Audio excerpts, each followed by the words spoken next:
সারা দেশে রেলওয়ের রানিং স্টাফদের চলমান কর্মবিরতির কারণে চাঁপাইনবাবগঞ্জের রহনপুর রেল স্টেশনে একটি যাত্রীবাহী ও একটি ভারতীয় মালবাহী ট্রেন আটকা পড়েছে, ফলে চরম ভোগান্তিতে পড়েছেন যাত্রীরা।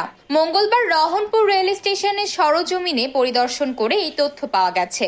স্টেশনের ১ নম্বর প্ল্যাটফর্মে খুলনাগামী মহানন্দা এক্সপ্রেস ট্রেনটিকে অলস দাঁড়িয়ে থাকতে দেখা যায়।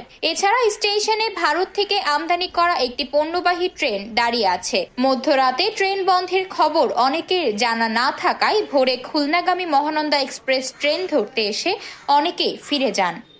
আমার কন্ট্রোল সকালে আমাদের বললো যে ট্রেন যাবে না, আপনারা যাত্রীদের বলে দেন। আমরা তৎক্ষণাৎ অ্যানাউন্স করে দিই, আমরা ওই যে মহানন্দা ট্রেনের টিকিট দেওয়া বন্ধ করে দিই। পরবর্তীতে ট্রেনটা আমার স্টেশনে অবস্থান করছে, আর লোকাল ট্রেন একটা 8:50 আসে, ওই ট্রেনটা আসেনি, ছেড়েও যায়নি। আপাতত সকল ট্রেন চলাচল স্থগিত আছে রংপুর থেকে। ঘটনা মূলত রানিং স্টাফ যেমন গার্ড, ড্রাইভার, টিটি এদের কর্মবিরতির কারণে, বিভিন্ন দাবি দেওয়া নিয়ে কর্মবিরতির কারণে ট্রেন চলাচল বন্ধ আপাতত। রহনপুর রেল স্টেশন থেকে প্রতিদিন 5টি যাত্রীবাহী ট্রেন চলাচল করে থাকে।